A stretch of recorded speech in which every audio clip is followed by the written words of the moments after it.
Good morning, guys. How you guys doing today? Today I'm going to be showing you guys how to troubleshoot your audio system in your whip.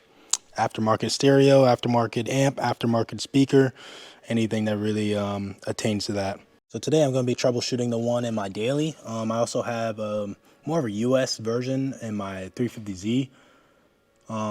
The ground zero amp is kind of like a German amp, but we're going to be showing you guys everything you need to know to troubleshoot your amplifier and also your speakers and maybe even the speakers inside of your vehicle. With this setup, I'm running the amp, I got a little capacitor, and then I got the speakers. With the European cars, the battery is indeed underneath here, so that's going to be kind of a difference probably if you're watching this in the US and or your battery's in the front, but it's going to kind of be the same setup. It's just shorter wiring and kind of less troubleshooting. This was actually a quick fix that I did right here, just put some wire here, so don't mind that. So now before we start, we're going to explain to you guys how the speaker system really works. So first off, we're going to start off by the power one. It's your battery. The battery's underneath here. I'll show you guys the battery in a few minutes. But the battery, it comes from this positive right here, and this your negative. And then two of these wires hook up, and this powers your amp. But what turns on your amp is this thing right here. This thing is called the remote turn-on lead. So basically, this is either hooked up to your radio. It can also be hooked up to other things like your ignition switch, fuses, anything really. But this is mainly probably hooked up to your radio if you have aftermarket radio. And it just tells the amp when to turn on. And some amps actually might be powered by your speakers. And the speakers turn this on too when it gets music voltage, but this amp doesn't have that, so it's just a remote turn-on lead. But if you don't have the remote turn-on lead, it should just be powered through your speakers. This side right here, this side is where your speakers are. This is to adjust my bass. I have a switch for it, so this is kind of to do it. In my Z, I don't have one of these. I kind of just adjust it through the speaker or through the amp, which are these right here. And this kind of just adjusts everything for your speakers and amp, or for your speakers and subs. And for my setup, I forgot to say this, but from the battery connections, I also have a capacitor. If you guys don't know what a capacitor is, it basically just stores extra power, basically. So let's say if your lights are flickering or anything like that, this can help lessen the flickerness, I guess. And also, if you don't have enough power to your subs, the subs can overheat, and that's when the subs like break from the heat. So that's another reason to get a capacitor. And you can also get a second battery too instead, but this isn't really that big of a setup. Maybe 212s you might want to do a second battery, but for me, I normally just keep it with the capacitor, and it's been pretty good so far, except for what I have to troubleshoot today. But we're gonna go to how to troubleshoot this and how to help you guys out troubleshoot a little bit better. So let's get started. Okay, so some of the basics to really know about how to test out voltage is any voltage from the battery, which can be these leads and even this lead right here. That's all going to be DC, but any voltage from your speaker system, or mainly from the radio, it's all going to be AC voltage. So just remember that when you test out the voltage, stuff like that. And yeah. All right, so the first thing you really want to test is the basics, the battery. Make sure that your battery is fully charged. Even if you don't have like a decent, you want to have at least 12 volts basically DC with your battery, you know. But we're going to test that out, and we're going to show you guys what we get. Okay, so as you can see, we're getting 12.53. I don't know if you can see it, but basics about cars is that if you're just on your battery itself, 12.53 is pretty good. But if the car is running and is currently on and is getting charged, it should be at least 14, maybe 14.7. Depending on how healthy it is and what all is running on your car. But just put the positive lead on the positive and negative on the negative, kind of basic. You can also do the opposite. If you do the opposite, it's going to read negative. It's just up to you, honestly, how you want to do it. And yeah. And also another thing, while you're here, you want to just make sure that the connections are pretty solid. For me, it is pretty solid, so that's pretty good. So now let's move on to the next step. So normally, luckily, sometimes, this will actually show you how much volts you are getting. Let me actually see if I can do it. I'm going to just turn on the ignition and see if that shit shows up. I don't know if you have capacitors. Get the radio on. As you can see, it is reading a voltage. Mine's only reading 11.8, which is a little bit lower than what was on the battery originally as we checked it. But if you guys are lucky and you have a capacitor that actually shows the voltage, as you can see now, it shows 12.3. You can really skip this step, but if your capacitor doesn't, you want to kind of just do the same thing that I did. Just put the negative lead and the positive lead into it. As you can see, it shows positive, negative. You can actually test it out by those little prongs right there, and it should be the voltage. I'm gonna skip this step because mine already says it, and we're gonna move straight to the amp itself, which is basically the same process, positive, negative, and we're gonna show you. So as you can see, positive, negative, 12.35. So that's pretty good. So now, kind of basics, just check and wiggle if your wires might be messed up, but if this gets voltage, it should be good. So next thing we're gonna check is the remote wire. You're gonna make sure your car's on so the radio can tell the amp to turn on. Hold on, why isn't it turning on? Oh, what the fuck? All right, now you wanna just test this out, which is a negative. See if I can just hold it like that. Positive right there. Boom. As you can see, the remote wire, you might read a little bit lower voltage. Don't get scared. Mine showed 10.8.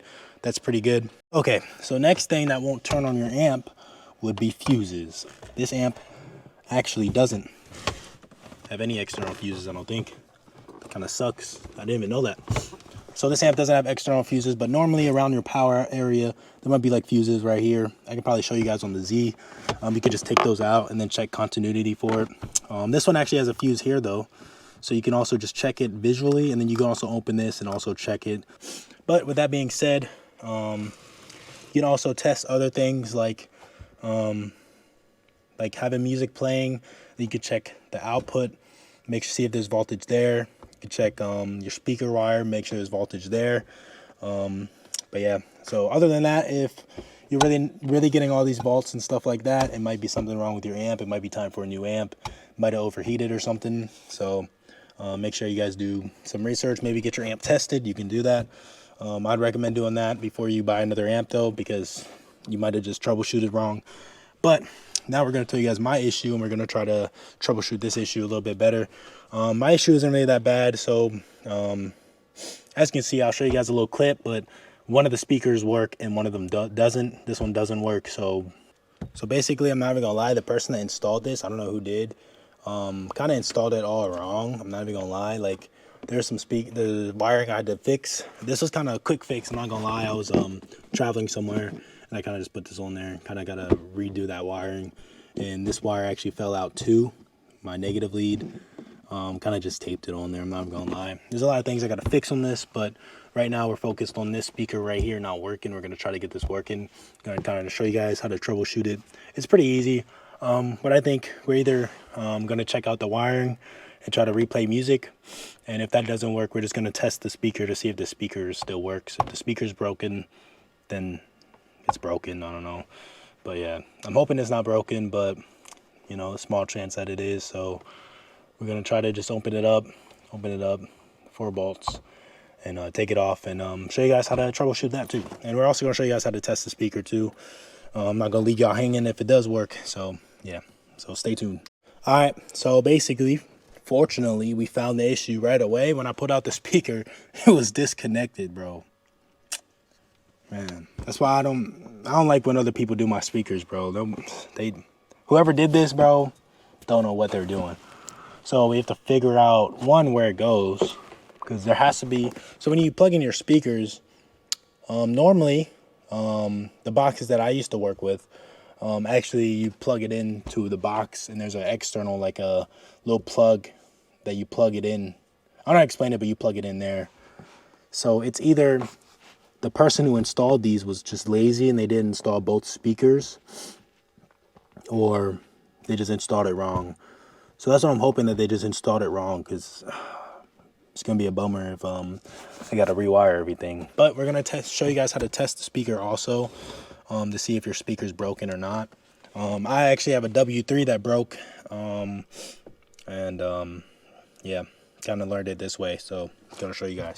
So you're gonna test the ohms of the speaker. So let's set y'all up real quick. So normally you want to disconnect it from the power source before you disconnect the speaker, but mine was already disconnected. So just want to tell y'all that before y'all run into that issue. And then you just want to, what the fuck? I thought I lost a negative lead, man. All right, so now you want to, I'm just gonna hook it up right here to where the wires are, because there's already there. And then as you can see, I have a reading. So if you have a reading, shit. If you have a reading, you're good. That's kind of the bare bones of how to do it. If you don't have a reading, there's no connection, your speaker's pretty fucked up. The cool thing is some speakers you can rebuild, so I recommend rebuilding before you buy a new sub, unless your sub's just not good and you're like, I want to upgrade. I'm gonna be honest, I thought I was oversaying it when I said it looked pretty fucked up, but look at how messed up this actually is, bro. It's not even in right. It looks burnt. The wire looks burnt, literally. This side, bro, it's not even like there's wires showing. Like, it's just a dirty job. I can't even get this shit off.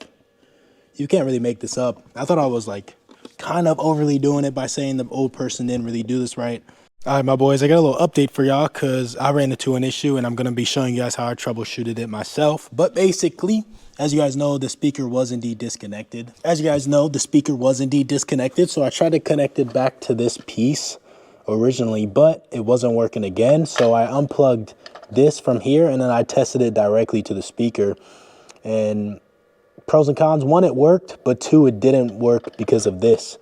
But as I looked at it more, there's a little bit of burning. As you can see, it burnt kind of through this. I'm not gonna lie, I don't know how to explain it, but there's burning here and also on the old wire. Actually, the old wire, where is it? Right here, there's burning on this wire too. So what I'm gonna try to do is I'm gonna try to just take, because this doesn't have it on top either. So we're just gonna try to take these out and put it on here and then see if that works, because this one's broken. I'll let y'all know if it worked. Actually, come to think about it, I don't think it really matters if I use a negative terminal.